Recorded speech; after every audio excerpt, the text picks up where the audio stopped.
आमचं दैवत छत्रपती आहे. जर महाराष्ट्रात कोणी विचारलं ना तुमचे ज्योतिर्लिंग किती आहेत बोला. 12 ज्योतिर्लिंग नाही, 13वं ज्योतिर्लिंग आहे. आणि 13वं ज्योतिर्लिंग कुठे आहे पोरियो? रायगड किल्ले. रायगड किल्ल्यावर आमचं 13वं ज्योतिर्लिंग छत्रपती शिवाजी महाराजांच्या रूपाने आजही शक्ती रूपाने तेवत आहे, आम्हाला स्मृती प्रदान करते. पण महाराजांचं नाव घेतल्यानंतर अंगावर शहारे उभे राहतात की नाही का? कारण ते शक्ती रूपाने चैतन्य आजही जागृत आहे.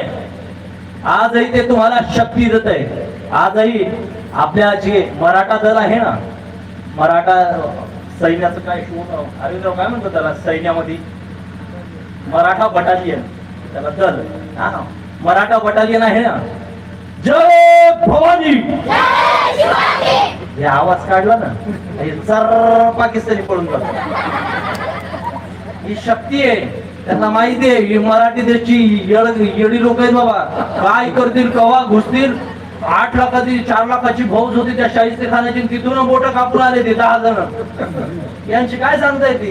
त्यामुळे छत्रपती शिवाजी महाराजांनी, साक्षात शिवशंकरांनी शिवाच्या रूपाने, छत्रपती शिवाजी महाराजांच्या रूपाने अवतार धारण केला. त्यामुळे युगानुयुगे जेव्हा जेव्हा यदा यदा ही धर्मस्य ग्लानिर्भवत भारत, बरं का, या भारतावर, भरतभूमीवर, भरतखंडे, आर्यावर्ते, बरं का, या आर्यावर्तावर भरतखंडामध्ये जेव्हा जेव्हा संकटी ग्लानी येईल, अधर्मी अमंगल नरपशु माजतील, त्यांचं निर्दालन करण्यासाठी आम्ही येतो, देवरूपाने येतो. मग तिसरा धर्म देवाचा आहे. देव अवतरण होतात, दृष्टांचं निर्दालन करतात. मग त्याच्यानंतर काय होते? मग तर झालं की प्रजा सुखी की नाही. त्यानंतरही संतांचं कार्य चालू असते. महाराजांच्या नंतरही संतांना कार्य करावंच लागलं. बरं, ज्ञानोबाराय झाले, त्यानंतर नामदेवरायांना यावं लागलं. नामदेवरायांनंतर तुकोबारायांना यावं लागलं. तुकोबारायांनंतर निळोबारायांना यावं लागलं. निळोबारायांनंतर जनाबाईंना यावं लागलं. आधी करून जनाबाई आधी होऊन गेल्या, तर बहिणाबाईंना यावं लागलं. बहिणाबाईच्या नंतर आधी करून जोग महाराजांसारख्या संतांना यावं लागलं. काय यावं लागलं की धर्माची जी मूलतत्व आहेत ती तुम्हाला सांगायची आहेत. आणि ही धर्माची मूलतत्वे छत्रपती शिवाजी महाराजांनी हिंदवी स्वराज्य स्थापन केलं, दृष्टांचं निर्दालन केलं, पण धर्म कळला नाही काही लोकांना. त्यामुळे आप्त स्वजन होते महाराजांच्या विरोधामध्ये, खंडोजी खोपड्यांसारखे, सूर्याजी पिसाळांसारखे, नरपिशाचे हरामखोर, आणि यांचं निर्दालनही महाराजांना करावं लागलं. स्वजनांचं मारलेत महाराजांनी. पण विषय असा होता की यांना धर्म कळला नाही, आणि त्यामुळे मग संतांना आपल्या अभंगाची जी काही परिभाषा आहे, अभंगाचं जे अंग आहे ते आपल्याला आडंग बदलावं लागलं.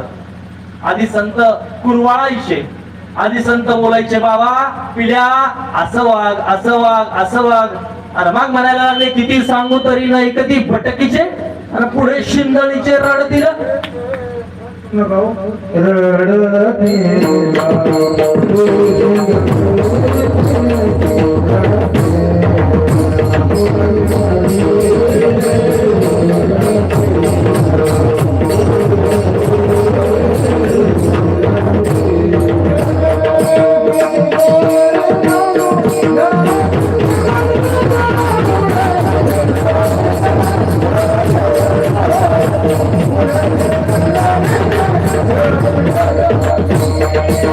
Thank you.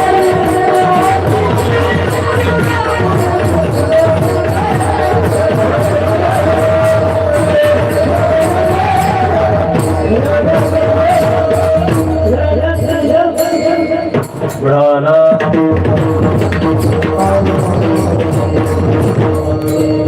किती सांगू तरी नाही कधी पटकी आणि पुढे शिंगाळीचे रडतील. अरे हरामखोरानं तुम्हाला सांगायला ऐकताल तुम्ही, ऐकायला तयार नाही.